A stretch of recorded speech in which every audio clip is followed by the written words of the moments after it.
नमस्कार मित्रांनो. तर मित्रांनो, हा आपला आंबा आहे. तर या आंब्याला आपण चटणी केलेली होती. तर त्या चटणीचा तुम्हाला व्हिडिओ मी टाकलेला आहे. त्याचपूर्वी तुम्हाला या व्हिडिओमध्ये तुम्हाला आज मी जे सांगणार आहे ते तुम्ही आज पूर्ण ऐकून घ्या, कारण ते तुमचं जे आंबा लागवड करणार आहेत त्यांच्यासाठी अत्यंत महत्त्वाचं आहे. तर मित्रांनो, हे आपल्याला कमरे एवढं झाड झालेलं आहे. तर या झाडामध्ये 3 फुटावर आपल्या 2.5 फुटाच्या वर थोडी चटणी केली होती. तर त्या चटणीमध्ये आपल्याला काहीतरी आपण चटणी केली होती. या चटणीमध्ये आपल्याला 4 ठिकाणी 4 कोंब आली होती. 4 कोंबाच्या एवढ्या मोठ्या आकारात विस्तृतपणे आपलं झाड झालेलं आहे. तर त्या झाडामध्ये तुम्हाला आपल्याला दुसरी चटणी कशी करायची तर ते तुम्हाला मी नंतर सांगणार आहे. तर दुसरी चटणी आपल्याला वरून करायची आहे. वरून साधारणतः इथून हे गुच्छ ठेवला आहे. ह्या इथून कोपऱ्यातून असं इथून छट मारायची आहे.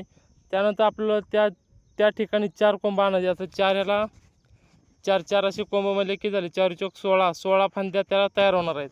आणि या 16 फांद्या झाल्यानंतर आपल्याला जर उत्पन्न भरपूर प्रमाणात 16 फांद्या जातात. 4 फांद्या आहेत, 4 डबल म्हणजे एका फांद्याला 4, असे टोटल 16, एका झाडाला 16 फांद्या होणार आहेत. त्यानंतर आपलं उत्पन्न वाढण्यास मदत होणार आहे. आपल्याला 3 ते 4 वर्ष आपल्याला हेच करायचं आहे. फक्त छाटणी करत राहायची आहे. त्याला मोहर वगैरे काही येऊ द्यायचं नाही. जर मोहर आला तर तुम्हाला त्या फांद्याचं म्हणजे झाड जे आहे आपलं, हे झाड जे बूड आहे ते बूड तुम्हाला पूर्ण कवळं असतं आता. त्यामुळे जर वारं सुटलं तर त्या वाऱ्यानं ते झाड मोडू शकतं. त्यामुळं जेवढं होईल तेवढं छाटणी आणि झाड बुटकं ठेवण्याचा प्रयत्न करा.